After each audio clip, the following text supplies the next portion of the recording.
Kami datang tersyukur di bawah kaki-Mu karena siapakah kami Tuhan? Makhluk ciptaan-Mu yang seringkali tidak mengerti kebesaran dan kemuliaan Tuhan. Tuhan, ketika Engkau menyatakan kebesaran-Mu, seharusnya kami tertunduk, malu. Kami benar-benar takut. Tetapi sekaligus Tuhan, jiwa kami dipuaskan. Tuhan, kami datang lagi kepadamu pada pagi hari ini, kami mohon supaya Engkau menyatakan kemuliaan-Mu dan kebesaran-Mu melalui firman Tuhan yang diberitakan pada pagi hari ini. Tuhan, tolonglah kami supaya kami dapat memberikan hati kami yang terbaik sebagai tanah yang subur, yang ketika benih firman Tuhan ini jatuh di atasnya, benih ini akan bertumbuh dan berbuah, dan buahnya boleh memuliakan Engkau. Mari Tuhan, Engkau berbicara sekali lagi kepada kami, khususnya di bulan keluarga ini dan secara khusus di hari Father's Day ini Tuhan. Engkau yang menolong kami semua, supaya hati kami, jiwa kami, hidup kami, hanya tertawan kepada Kristus. Di dalam nama Tuhan Yesus kami sudah berdoa. Amin. Bapak, Ibu, dan saudara-saudara, silahkan duduk kembali. Pada pagi hari ini kita akan bersama-sama membaca dan merenungkan firman Tuhan yang terambil dari Kisah Para Rasul pasal yang ke-5. Kita akan membaca ayat 1 sampai ayat yang ke-11. Bapak, Ibu, dan saudara-saudara, kita akan membaca bagian firman Tuhan yang terambil dari Kisah Para Rasul pasal yang ke-1 pasal yang ke-5 ayat yang ke-1 sampai ayat yang ke-11. Kalau Bapak, Ibu, dan saudara-saudara sudah menemukan bagian firman Tuhan ini, saya akan membacakan bagi kita semua. Ada seorang laki-laki bernama Ananias. Ia bersama istrinya Safira menjual sebilang tanah miliknya. Dengan setahu istrinya, ia menahan sebagian dari hasil penjualan itu, dan sebagian lagi dibawa dan diletakkannya di depan kaki para rasul. Namun Petrus berkata, "Ananias, mengapa hatimu dikuasai iblis, sehingga engkau mendustai Roh Kudus dan menahan sebagian dari hasil penjualan tanah itu? Selama tanah itu tidak dijual, bukankah itu tetap kepunyaanmu, dan setelah dijual, bukankah hasilnya itu tetap dalam kuasamu? Mengapa engkau merencanakan perbuatan itu dalam hatimu? Engkau bukan mendustai manusia, tetapi mendustai Allah." Ketika mendengar perkataan itu, rebahlah Ananias dan putuslah nyawanya.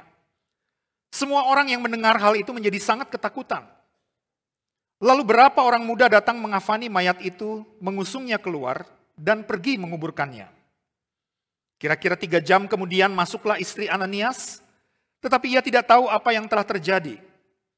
Ketika kata Petrus kepadanya, "Katakanlah kepadaku, dengan harga sekiankah tanah itu kamu jual?" Jawab perempuan itu, "Betul sekian." Kata Petrus, "Mengapa kamu berdua bersepakat untuk mencobai Roh Tuhan? Lihatlah, orang-orang yang baru mengubur suamimu berdiri di depan pintu, dan mereka akan mengusung engkau juga keluar." Lalu rebahlah perempuan itu seketika itu juga di depan kaki Petrus, dan putuslah nyawanya. Ketika orang-orang muda itu masuk, mereka mendapati dia sudah meninggal. Lalu mereka mengusungnya keluar dan menguburkannya di samping suaminya. Seluruh jemaat dan semua orang yang mendengar hal itu menjadi sangat ketakutan. Berbahagialah Anda dan saya yang membaca firman Tuhan, merenungkannya di dalam kehidupan sehari-hari, tetapi lebih berbahagia lagi kalau kita menyimpan dan melakukan firman Tuhan ini di dalam kehidupan kita masing-masing. Bapak, Ibu, dan saudara-saudara, sebelum Tuhan Yesus naik ke surga, murid-murid bertanya kepada Yesus di dalam Kisah Para Rasul pasal 1 dengan berkata demikian, menanyakan demikian, "Tuhan, maukah engkau pada masa ini memulihkan kerajaan bagi Israel?" Lalu jawab Yesus kepada mereka, "Kamu tidak perlu mengetahui masa dan waktu yang ditetapkan Bapa sendiri menurut kuasanya. Tetapi kamu akan menerima kuasa apabila Roh Kudus turun ke atas kamu. Dan kamu akan menjadi saksi-saksiku di Yerusalem, di seluruh Yudea dan Samaria, dan sampai ke ujung bumi. Saudara-saudara, murid-murid Yesus pada saat itu bertanya kepada Tuhan Yesus, Tuhan, kapan Engkau menjadi raja bagi kami yang masih tinggal di bumi ini? Lalu Tuhan Yesus menjawab, kamu nggak perlu tahu waktu dan kapan. Tetapi aku akan menjadi raja ketika aku naik ke surga, aku akan memerintah dari surga. Kalau aku memerintah dari surga, bagaimana aku bisa memerintah engkau yang ada di dalam bumi ini? Lalu turunlah janji Roh Kudus. Roh Kudus adalah kehadiran Yesus Kristus di tengah-tengah umatnya untuk menjadikan Yesus itu menjadi raja yang memerintah di atas bumi ini. Sehingga Yesus itu adalah raja yang memerintah bukan hanya di sorga, tetapi dia juga memerintah di bumi ini melalui Roh-Nya yang kudus, yang seringkali di dalam Kisah Para Rasul disebut sebagai Roh Kristus itu sendiri. Jadi Bapak Ibu dan Saudara-saudara, ketika hari Pentakosta terjadi yang kita rayakan sebelum hari ini ya, kita tahu pada saat itu lahirlah gereja. Lahirlah gereja di mana Allah atau Yesus itu memerintah melalui Roh-Nya yang kudus. Nah Bapak Ibu dan Saudara-saudara, ketika Yesus memerintah melalui Roh-Nya yang kudus, tidak semua orang menerima pemerintahannya. Tidak semua orang suka kepada kerajaannya. Tidak semua orang mau menjadikan Yesus itu sebagai raja. Karena itu Bapak Ibu dan Saudara-saudara, kalau kita membaca seluruh Kisah Para Rasul ya, tulisan Kisah Para Rasul ini, kita melihat ada oposisi di sana. Ada orang-orang yang menentang Yesus itu sebagai raja. Ada orang-orang yang menentang kerajaannya. Penguasa-penguasa, kaisar pada saat itu, pemimpin-pemimpin agama, mereka menolak hidup di bawah kerajaan Yesus. The kingship of Christ. Pemuka-pemuka agama Yahudi juga menolak mereka. Menolak Yesus sebagai Tuhan dan Raja di dalam hidup mereka. Itu di luar, ada oposisi di luar. Tetapi Bapak Ibu dan Saudara-saudara, penolakan Yesus sebagai Raja juga, itu terjadi di dalam gereja Bapak Ibu dan Saudara-saudara. Kalau kita baca selanjutnya, di sana ada guru-guru palsu, ada nabi-nabi palsu, ada pengajar-pengajar palsu. Yang mau menolak hidup di bawah kuasa dan pemerintahan Yesus Kristus atas hidupnya. Bapak Ibu dan Saudara-saudara, musuh lebih berat dari luar atau dari dalam? Kadang-kadang kita berpikir ya, musuh yang paling besar atau oposisi yang paling besar itu datang dari luar. Dari orang-orang yang tidak mengenal Yesus. Dari orang-orang yang membenci kekristenan. Dari orang-orang yang membenci Yesus. Tetapi di dalam bagian firman Tuhan yang kita baca, justru oposisi itu terjadi di dalam gereja, dari dalam gereja. Dan ini dilakukan oleh siapa? Oleh dua pasangan suami istri yang bernama Ananias dan Safira. Saudara-saudara yang kekasih di dalam Tuhan, sebenarnya ada persoalan apa dengan Ananias dan Safira ini? Kalau dari cerita yang kita baca, kita mendapati bahwa Ananias dan Safira ini adalah dua orang yang punya cukup uang. Mereka punya properti. Lalu mereka menjual properti itu. Sebagian mereka tahan buat diri mereka. Yang sebagian mereka berikan kepada Tuhan. Diletakkan di kaki rasul-rasul. Itu bahasanya. Seperti itu. Dipersembahkan kepada Tuhan. Lalu masalahnya apa? Kenapa ceritanya menjadi horor seperti ini? Yang berujung kepada kematian kedua pasangan suami istri ini, Ananias dan Safira. Apa salahnya? Menjual tanah saya, sebagian saya simpan, sebagian saya berikan kepada Tuhan. Bukankah Anda dan saya juga melakukan hal yang sama ya? Kita datang ke gereja, uang hasil penghasilan pekerjaan kita simpan sebagian, kita pakai untuk keperluan rumah tangga, dan kita persembahkan kepada Tuhan di gereja. Apakah tidak boleh menyimpan uang itu? Maksudnya seperti itu pertanyaannya. Saudara-saudara, saya tidak mengatakan kita tidak boleh menyimpan itu. Tetapi dalam konteks kisah para rasul yang kita baca, itu adalah sebuah pelanggaran. Itu adalah sebuah dosa yang berujung kepada kematian. Nah, kita tidak akan bisa mengerti itu sebelum kita membaca pasal yang ketiga. Pasal yang keempat. Mari kita lihat pasal yang keempat. Ayat yang ke-32. Di sana firman Tuhan mengatakan, kumpulan orang yang telah percaya itu, ini jemaat mula-mula ya, sehati dan sejiwa, dan tidak seorang pun berkata bahwa sesuatu dari kepunyaannya adalah miliknya sendiri. Tetapi segala sesuatu adalah kepunyaan mereka bersama. Dengan kuasa yang besar, rasul-rasul memberi kesaksian tentang kebangkitan Tuhan Yesus, dan mereka semua hidup dalam anugerah yang berlimpah-limpah. Ayat 34. Tidak ada seorang pun yang berkekurangan di antara mereka, sebab semua orang yang mempunyai tanah atau rumah menjual kepunyaannya itu, dan hasil penjualannya itu mereka bawa dan mereka letakkan di depan kaki para rasul. Lalu dibagi-bagikan kepada setiap orang sesuai dengan keperluannya. Demikian pula dengan Yusuf yang oleh rasul-rasul disebut Barnabas, artinya anak penghiburan, seorang Lewi kelahiran Siprus. Ia menjual ladang miliknya, lalu membawa uangnya itu dan meletakkannya di depan kaki para rasul.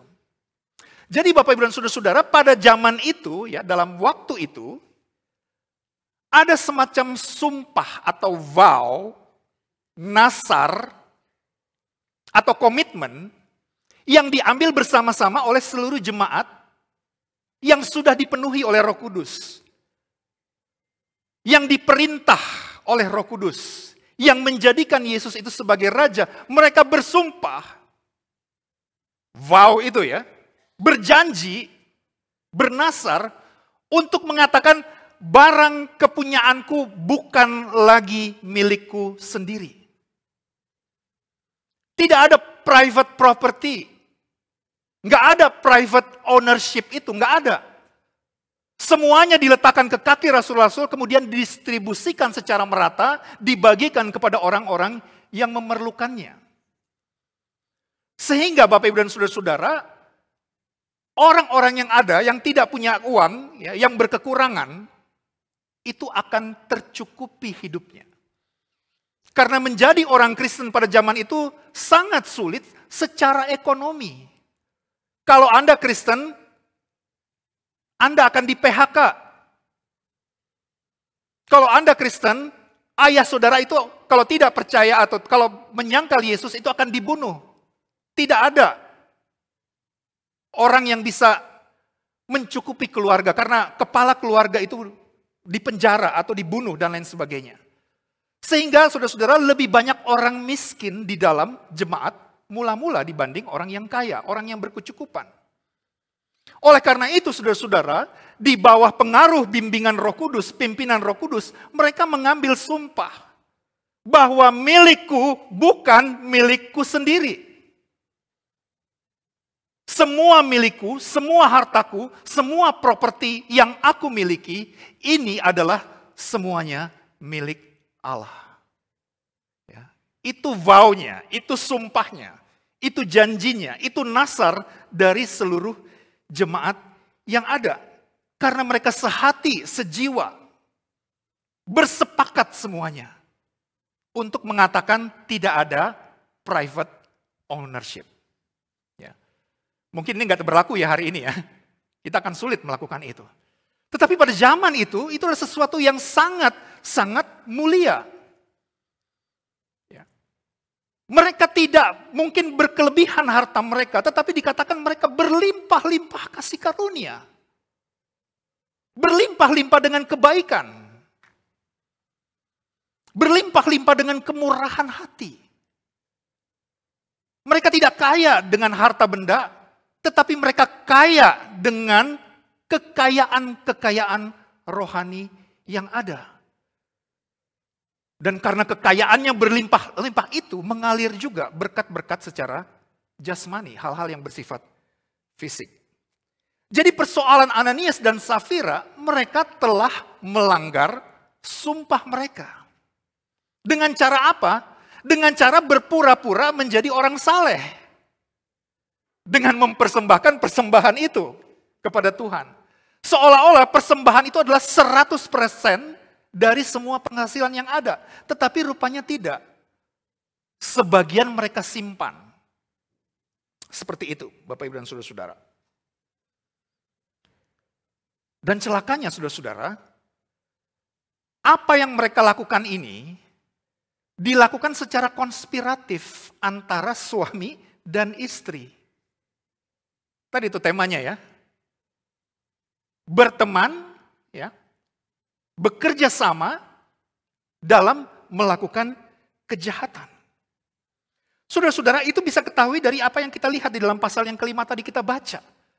Mereka telah mendustai Roh Kudus. Mereka tidak jujur kepada Tuhan. Mereka telah menyelanggari nasar mereka dan janji mereka. Dan di dalam Alkitab, pelanggaran terhadap janji, terhadap sumpah, itu sangat besar. Saya ingin saudara-saudara membaca di dalam Bilangan pasal yang ke-30. Bilangan pasal 30 ayat yang kedua. Apabila seorang laki-laki bernasar atau bersumpah, ya, ini kita berjanji kepada Tuhan, sehingga ia mengikat dirinya kepada suatu janji, maka janganlah ia melanggar perkataannya itu. Haruslah ia berbuat tepat seperti yang diucapkannya. Di dalam kitab Taurat yang lain, di dalam Ulangan pasal yang ke-23, mari kita baca Ulangan pasal 23. Ayat 22 dan 23. Tetapi apabila engkau tidak bernasar, maka hal itu tidak menjadi dosa bagimu. Apa yang keluar dari bibirmu, haruslah kau lakukan dengan setia. Sebab dengan sukarela kau nasarkan kepada Tuhan, Allahmu, sesuatu yang kau katakan dengan mulutmu sendiri. Jadi Bapak Ibu dan Saudara-saudara, vow itu, sumpah itu, nasar itu, bahwa segala sesuatu yang aku miliki bukan milikku sendiri, ya, itu adalah sebuah janji yang diikatkan kepada Tuhan. Ya, hari ini, bulan ini adalah bulan keluarga, ya. Di sini ada pasangan suami istri, yang pada waktu menikah apa? Ada vow, ya. Berjanji untuk apa? Ya, setia sampai mati begitu ya. Dalam keadaan apa? Suka, duka, kekayaan, kekurangan, apalagi sehat, sakit. Ini vow, ini janji yang kita ikatkan kepada Tuhan. Pelanggaran terhadap perjanjian kesetiaan kita kepada pasangan hidup kita mendatangkan dosa atau tidak? Ya, karena ini mengikat. Ada komitmen, baik dari suami dan istri. Sama ketika jemaat itu mengambil sumpah, bernazar, vow, dibuat di hadapan Tuhan. Bahwa segala sesuatu yang aku miliki bukan milikku sendiri. Tetapi pada kenyataannya apa yang terjadi Bapak Ibu dan Saudara? Ananias dan Safira mengatakan, no, this is mine. Ini milikku, properti ini milikku, aku punya hak atasnya.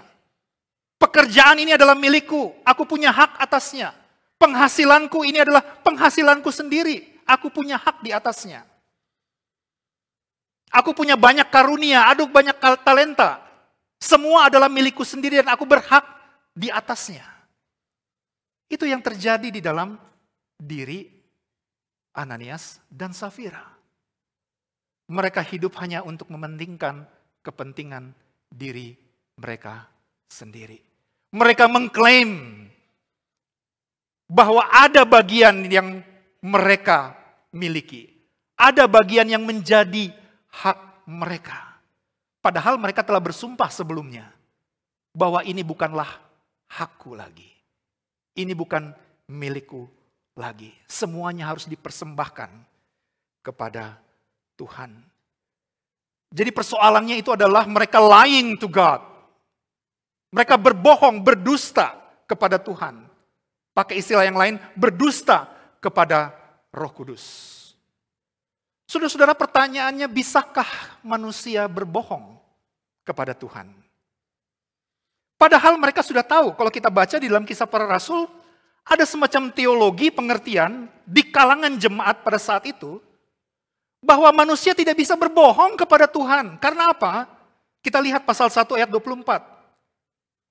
Waktu mereka berdoa bersama-sama kepada Tuhan, mereka berkata kepada Tuhan seperti ini, "Ya Tuhan, Engkaulah yang mengenal hati semua orang." Jadi Ananias dan Safira sudah tahu bahwa mereka tidak bisa berbohong di hadapan Tuhan. Karena Tuhan itu mengenal hati manusia. Tetapi toh kenyataannya apa? Mereka cheating. Mereka ambil sebagian untuk diri mereka sendiri dan mereka berkata, enggak, semuanya saya sudah berikan kepada Tuhan. Padahal mereka tahu bahwa apa? Tuhan tidak bisa ditipu. Tuhan tidak bisa dibohongi. Dan disitulah kesalahan besar orang-orang Kristen, Bapak Ibu dan Saudara-saudara. Mengapa ya Bapak Ibu dan Saudara-saudara, kalau orang Kristen korupsi 5 rupiah, dibandingkan dengan orang yang non-Kristen, yang bukan Kristen, yang menipu korupsi 100 juta rupiah, yang lebih besar korupsinya itu adalah siapa? Orang Kristen yang hanya korupsi 5 rupiah. Mengapa demikian? Pertanyaannya. Karena orang Kristen tahu korupsi itu salah. Tetapi kemudian dia tabrak, dia lawan, dia memberontak. Oleh karena itu Bapak Ibu dan Saudara-saudara, ketika orang Kristen melakukan kejahatan, besarlah kejahatan itu. Karena apa? Karena dia sudah tahu bahwa itu salah. Karena dia tahu bahwa itu adalah bertentangan dengan hukum Allah. Jadi saudara-saudara hati-hati ya, ketika kita makin banyak datang kepada Tuhan, makin banyak membaca firman Tuhan, makin banyak mendengarkan khotbah, makin banyak ikut PA, mungkin di sini anak muda-mudi ya. We know, kita tahu apa itu kebenaran. Tetapi kemudian kita menabraknya. Sama seperti Ananias dan Safira. Mereka tahu, mereka tidak bisa membohongi Tuhan. Karena Tuhan itu mengenal hati manusia. Tetapi mereka tabrak juga. Mereka langgar juga. Seolah-olah mengatakan Tuhan nggak tahu, Tuhan tutup mata. Itu kesalahan mereka. Tetapi di balik semua ini Bapak Ibu dan Saudara, ada hal yang menarik yang dicatat di dalam bagian firman Tuhan ini. Bahwa pemberontakan kepada Tuhan itu bukan masalah hanya masalah dosa.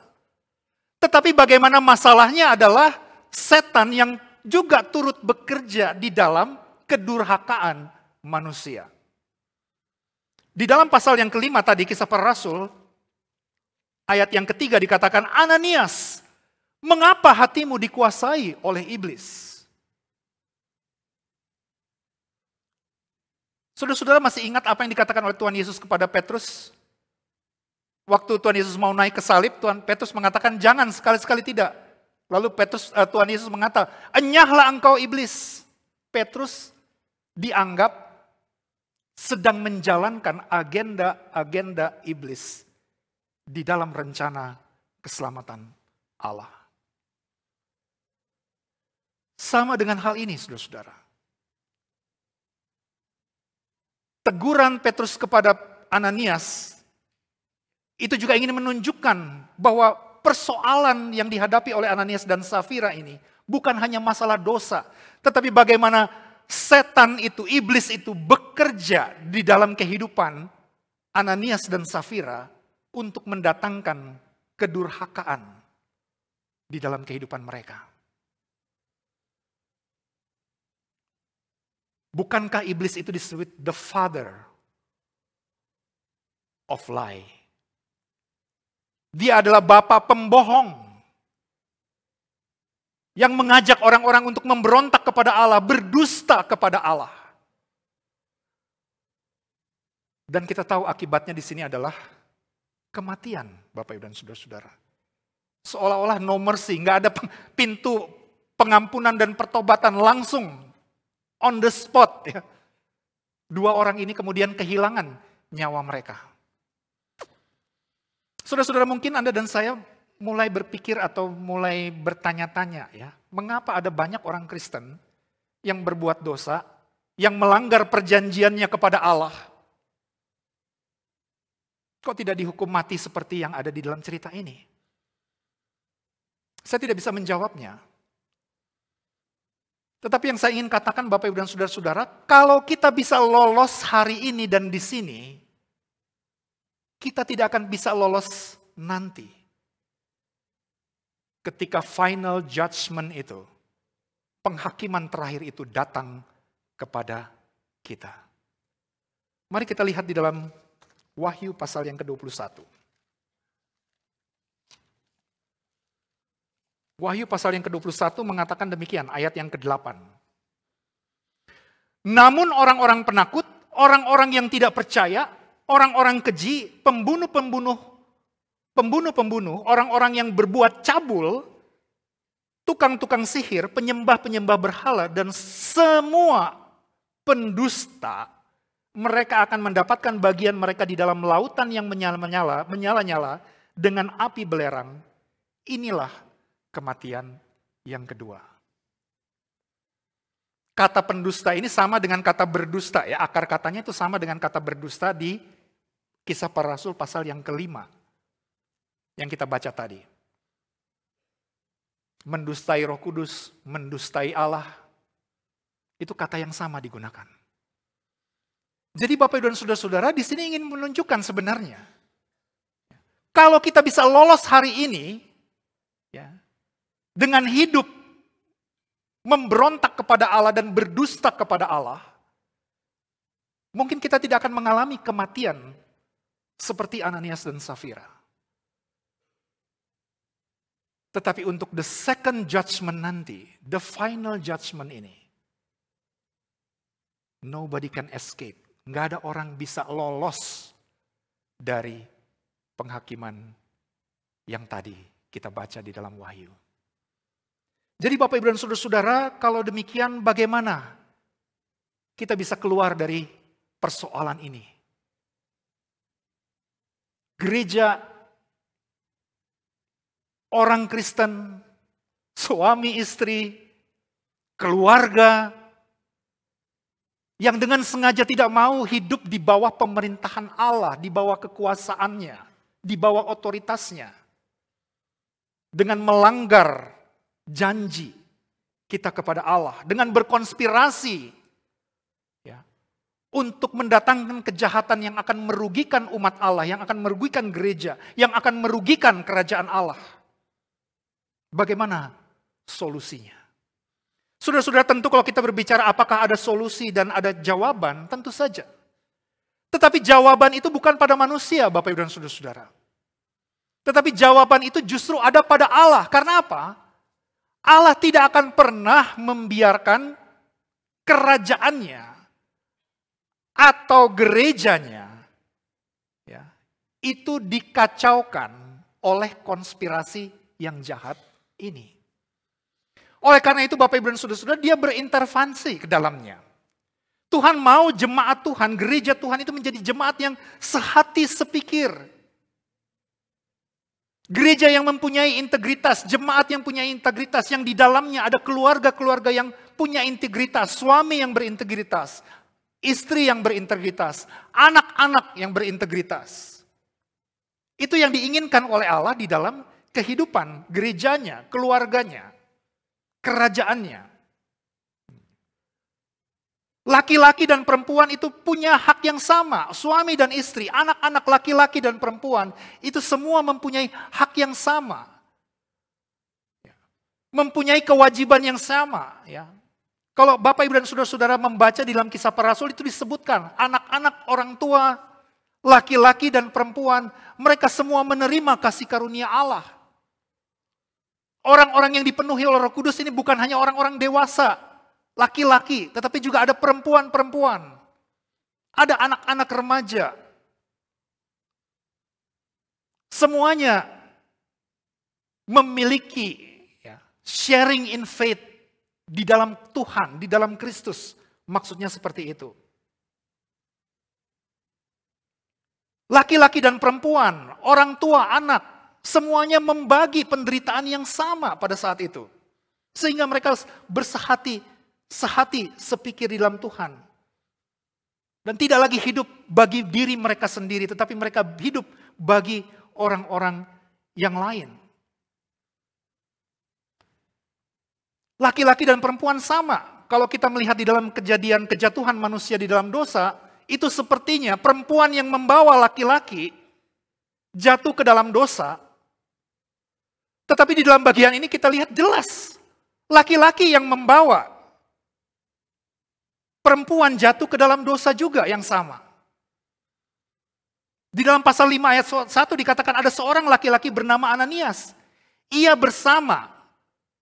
Arti bersama ini adalah membawa istrinya untuk menjual sebidang tanah, melibatkan istrinya di dalam konspirasi itu. Ya.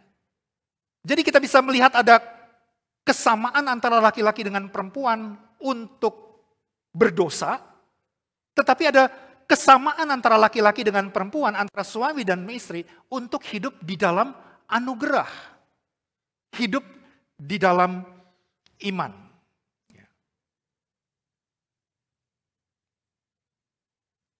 Dan Tuhan tidak akan membiarkan komunitas yang dia bangun, keluarga, gereja, kerajaannya, itu dikacaukan oleh manusia. Dan Tuhan tidak menganggap bahwa apa yang dilakukan oleh Ananias dan Safira, kejahatan-kejahatan itu tidak dianggap remeh oleh Tuhan. Dia menganggapnya serius sekali. Oleh karena itu dia memanggil Petrus sebagai representasinya, sebagai hakimnya. Karena di kaki Petrus itu, di sana ada penghakiman. Ada berkat, tetapi juga ada kutuk di bawah kaki itu. Karena kaki Petrus itu adalah simbolisasi dari kaki Tuhan sendiri. Tuhan yang menghakimi. Dari mana Petrus tahu bahwa mereka telah berbuat salah? Seperti yang ditanyakan kepada Ananias, Ananias, mengapa hatimu dikuasai iblis? Sehingga engkau menahan sebagian dari hasil penjualan tanah itu. Dari mana Petrus tahu kalau bukan Tuhan sendiri yang memberikan pengetahuan yang khusus kepada Petrus untuk melihat apa yang tidak dilihat oleh manusia. Mata Petrus itu seolah-olah menjadi mata Tuhan yang bisa melihat ke dalam hati manusia yang berdosa, yang memberontak, yang telah mendustai Allah. Hal ini juga ditanyakan oleh Petrus kepada Safira. Mengapa kamu berdua sepakat untuk mencobai Tuhan? Bukankah engkau menjualnya sekian? Dari mana pengetahuan supranatural itu? Kalau bukan Tuhan yang berintervensi, menghakimi. Seolah-olah orang Kristen itu berada di dalam penghakiman pada waktu itu.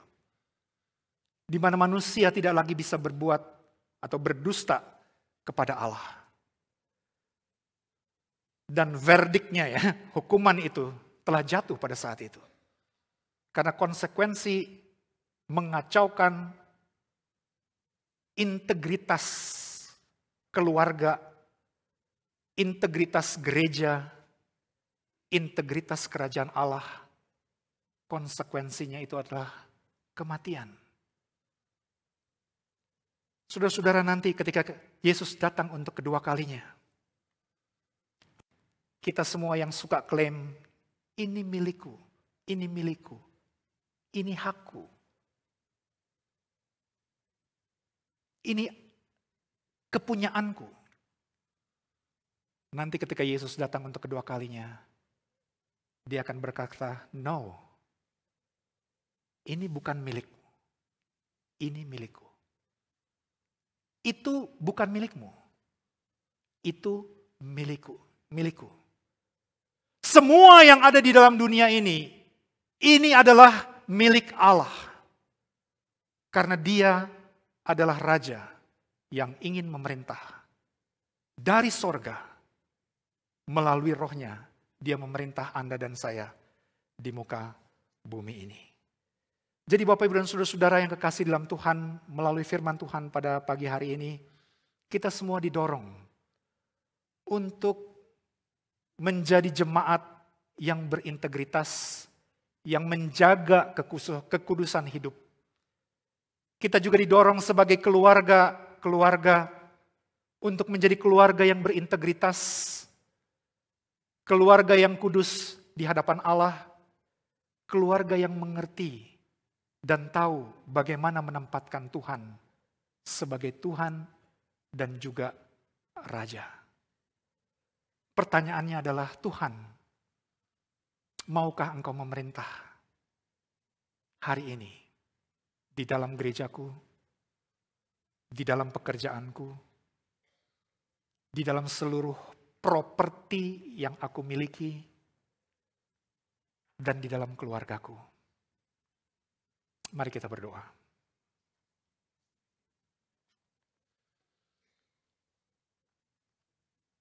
Ini ada kesempatan juga bagi kita di Father's Day ini untuk mendoakan bapak-bapak supaya Tuhan akan menolong dan menopang para ayah, para bapak untuk menjadi pilar keluarga yang akan membawa keluarga-keluarga kita menjadi keluarga yang berintegritas, keluarga yang kudus, keluarga yang takut akan Tuhan. Saya undang bagi bapak-bapak, suami, silakan berdiri. Kita akan mendukung bapak-bapak semua di dalam doa supaya Tuhan akan memberikan kekuatan, memberikan hikmat, memberikan kuasa untuk memimpin keluarga kita masing-masing. Mari anak-anak, di sini ada orang tua kalian, ada ayah, saudara. Mari angkat suara untuk berdoa untuk ayah kita. Kalau tidak ada di sini, yang ada di rumah juga mari kita doakan mereka. Mari kita bersatu dalam doa. Bapa Surgawi, terima kasih untuk firman yang sudah kami baca dan kami dengarkan, dan sudah diuraikan juga. Tuhan, tolonglah kami supaya menjadi gereja dan jemaat, menjadi keluarga, menjadi suami istri yang takut akan Tuhan, yang menjadikan Engkau Tuhan, dan terlebih lagi Raja di dalam kehidupan kami. Tuhan, Engkau yang menguasai, Engkau yang